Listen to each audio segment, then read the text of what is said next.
students. Today we will discuss the next topic of Unit 1st, the dramatic monologue. A dramatic monologue is a kind of soliloquy in which a character expresses his thoughts without being interfered by some other person or the listener.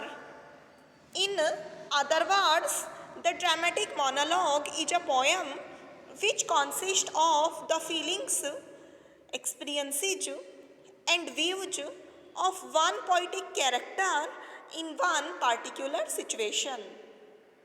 So, we can say that dramatic monologue is a study of character, of mental state, and of moral crisis which is made from inside. The aim of dramatic monologue is to present the true self-portrait of a speaker. Generally, monologue is made of two words, mono plus log. Mono means one and log means conversation. So, it is clear that dramatic monologue is the conversation of a person with himself. Now, I would like to tell you some important points about dramatic monologue. Dramatic monologue was originated in ancient Greek tragedy. It emerged as an independent form in Victorian age. Robert Browning is very famous for dramatic monologues. His poem My Last Duchess is very famous dramatic monologue. Here I also want to tell you that Robert Browning is a well-known poet of dramatic monologues.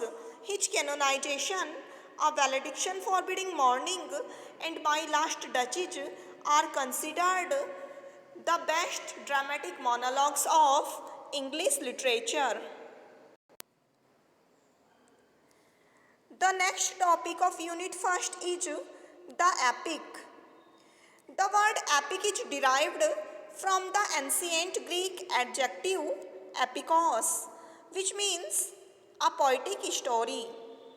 In literature, an epic is a long narrative poem which is usually related to the heroic deeds of a person of an unusual courage. So, large setting and outstanding hero is must for an epic. The hero should have superhuman courage. Now, we will discuss the features of epic. An epic is a long verse narrative on serious subject. It is told in normal and elevated style. An epic is centered on a heroic figure. The hero is outstanding and the action is made of the deeds of superhuman courage of the hero. Supernatural forces like God, angels and demons are used in the story. And the epic is written in a special style. Now, we will discuss the kinds of epic. The epics are of two kinds. The first one is traditional epic and the second one is literary epic. Traditional epics are also called folk epics or primary epics. They were the written versions of what had since long been oral poems about a national hero. For example, Iliad and Odyssey, Beowulf.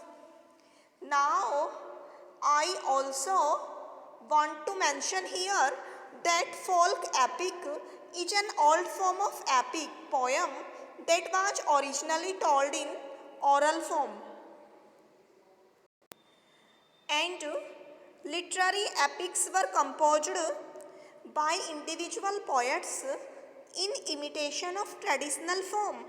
For example, famous poet John Milton's Paradise Lost.